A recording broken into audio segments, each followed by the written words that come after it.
सास शीतला देवी और उसकी गोरी बहू ममता दोनों कमरे में बैठे हुए थे। माँ जी, अभी तक रीना नहीं आई चाय लेके। देखिए क्या कर रही है तब से। अरे हाँ बहू, तू तो सही कह रही है। ये रीना भी क्या कर रही इतने देर से, अभी बुलाते हो। अरे बहू कहाँ हो, जल्दी लेके आ हम लोगों के लिए चाय। तभी वहाँ पर रीना बहू आ जाती है चाय लेकर। ये लीजिए माँ जी चाय। अरे इतनी देर से कहाँ थी, क्या कर रही थी? कब से हम लोग दोनों इंतजार कर रहे हैं चाय का। सुबह नहीं जानती क्या तू, चाय पिए बिना हम लोगों का सवेरा नहीं होता है। अभी हम लोग चाय पियेंगे फिर न जाएंगे सीरियल देखने के लिए, है ना माँ जी? हाँ बहू, तू तो सही कह रही है। ये करमजली कामचोर कहेगी, नहीं पता कहीं सो रही होगी। अभी जल्दी से चाय देके नाश्ता बनाने जा। शीतला देवी की ये गोरी बहू ममता है। शीतला देवी को गोरी बहू बहुत पसंद है, इसीलिए उससे कुछ भी काम नहीं करवाती है। और ममता और उसकी सास दोनों मिलकर उसकी काली बहू रीना से घर का सारा काम करवाती है। बेचारी रीना कुछ कह भी नहीं पाती है और घर का सारा काम करना पड़ता है। अरे अब टुकुर टुकुर मुंह क्यों ताक रही हो? जाओ जल्दी से नाश्ता बनाओ और मेरे लिए अंडा पराठा बना के लेके आना। फिर रीना वहाँ से चली जाती है और इधर सास और बहू दोनों मिलकर चाय पीने लगती है। रीना किचन में खाना बना रही थी, तभी वहाँ पर ममता पहुँच जाती है। अरे रीना क्या कर रही हो, अभी तक मेरा नाश्ता लेके नहीं आई? अरे दीदी बस आपका नाश्ता ही लेके जा रही थी, वो तैयार हो गई है, बस ये सब्जी बना रही थी। तब से मैं भूख से परेशान हूँ और तेरा सब्जी का पड़ा हुआ है, जल्दी से मुझे नाश्ता दे। हाँ दीदी आप चलिए, मैं लेके आती हूँ, जल्दी लेके आ। ममता वहाँ से चली जाती है। रीना को इस घर में नौकरानी की तरह बिहेव किया जाता था, क्योंकि वो काली थी और वो इस घर में लव मैरिज करके आई थी, जिस कारण सास भी रीना को पसंद नहीं करती थी। और दूसरी तरफ ममता जो अपने साथ ढेर सारा दहेज भी लेके आई थी, जिस कारण सास उसे अपने सर पे चढ़ा के रहती थी।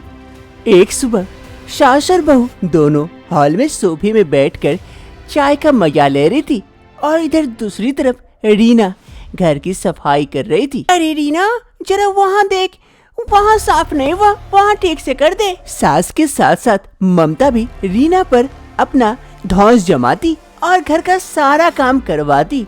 रीना बेचारी कुछ कह नहीं पाती, चुपचाप घर का सारा काम करना पड़ता।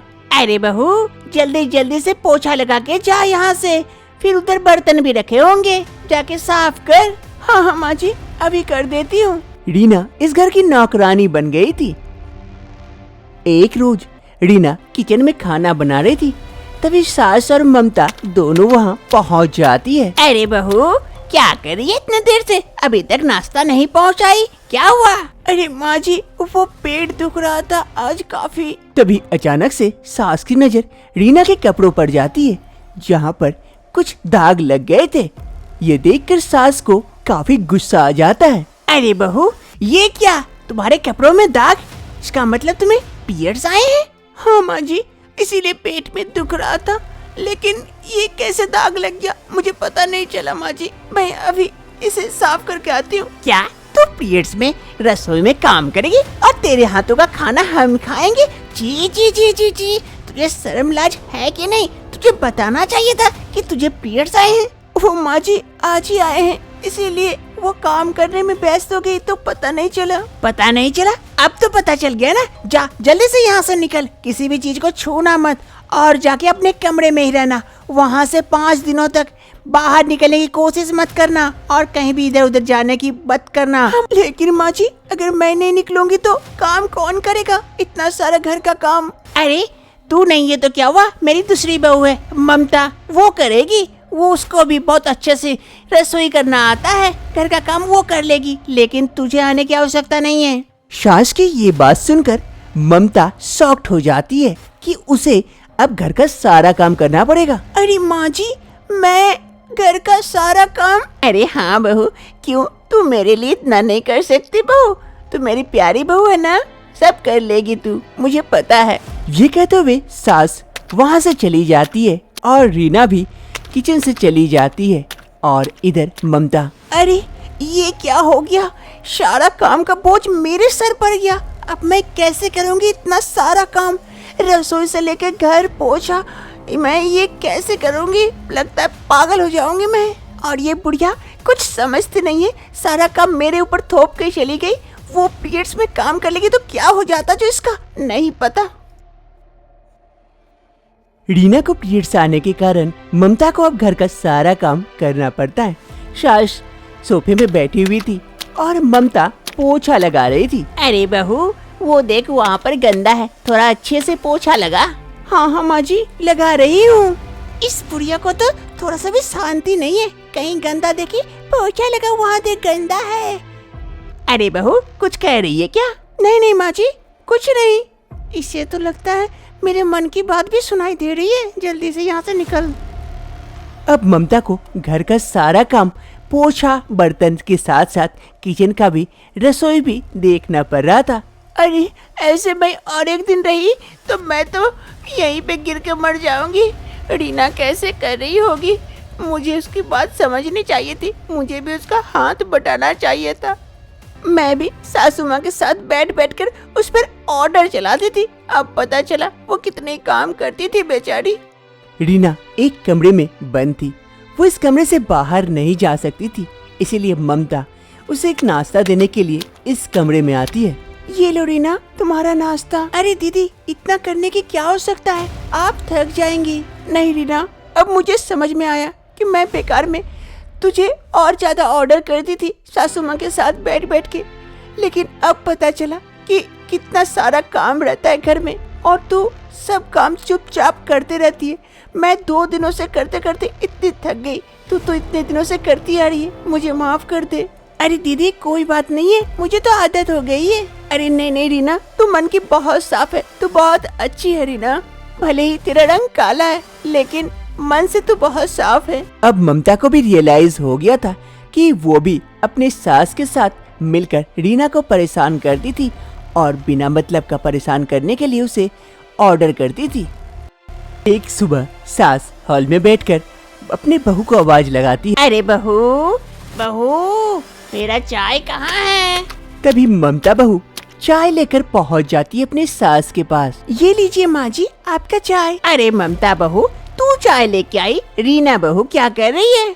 अरे माँ जी, वो किचन में कुछ और खाना बना रही थी, इसीलिए मैं ही चाय बना के लेके आई। अरे तू क्यों बनाने गई, वो तो है ना। अरे नहीं माँ जी, दोनों साथ मिलके करेंगे, काम भी जल्दी हो जाएगा और किसी को ज्यादा दिक्कत भी नहीं होगी। हाँ हाँ, वो बात तो है। फिर ममता अपनी सास को चाय देकर वहाँ से चली जाती है। अरे रीना, क्या कह रही हो? आओ नाश्ता कर लेते हैं हम लोग। अरे दीदी आप कीजिए ना, मैं करती हूँ थोड़ी देर में। ये सब्जी बना लो, फिर ये सब्जी वगैरह छोड़ो और चलो मेरे साथ, दोनों मिलकर साथ में नाश्ता करते हैं। अब दोनों बहुएं एक साथ मिलकर काम करती और दोनों साथ साथ एक दूसरे का साथ देती और इस घर में खुशी खुशी रहती। काजल और मोहिनी 2 सगी बहनें थी। जहाँ मोहिनी थोड़ी सी देखने में खूबसूरत थी, वहीं काजल थोड़ी सी सिंपल थी। मोहिनी थोड़ी सी मॉडर्न ड्रेसेस पहनना पसंद करती थी, वहीं काजल ज्यादातर सिंपल रहना पसंद करती थी। मोहिनी और काजल दोनों की शादी कुणाल और मोहन के साथ हो जाती है। कुणाल और मोहन दोनों सगे भाई थे। दोनों सगे बहनों की शादी इन 2 भाइयों के साथ हो जाती है। दोनों बहन की अब एक ही ससुराल थी। शादी की दूसरी सुबह सास लता और दोनों बहुएं हॉल में बैठी थी। वहीं बगल में मोहन भी बैठा हुआ था। तभी वहाँ पर कुणाल आता है। कुणाल मोहन को बैठे देख तुरंत कहता है, अरे मोहन, तू अभी तक बैठा हुआ है? कल से मैंने तुझे कहा इलेक्ट्रिक बिल जमा कर दे वरना लाइन कट जाएगी, तो तुझे सुनाई नहीं देता।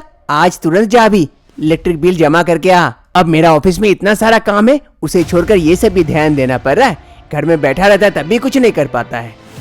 ये कहते हुए कुणाल वहाँ से चला जाता है और फिर मोहन भी वहाँ से उठकर चला जाता है। तभी सास लता काजल से कहती है, अरे काजल बहू, तू भी क्यों बैठी हुई है? जा जल्दी से खाना चढ़ा, बहुत सारा काम है घर का, जाकर। तब तक मैं मोहिनी बहू से अच्छे से बातें कर लूं, है ना मोहिनी बहू?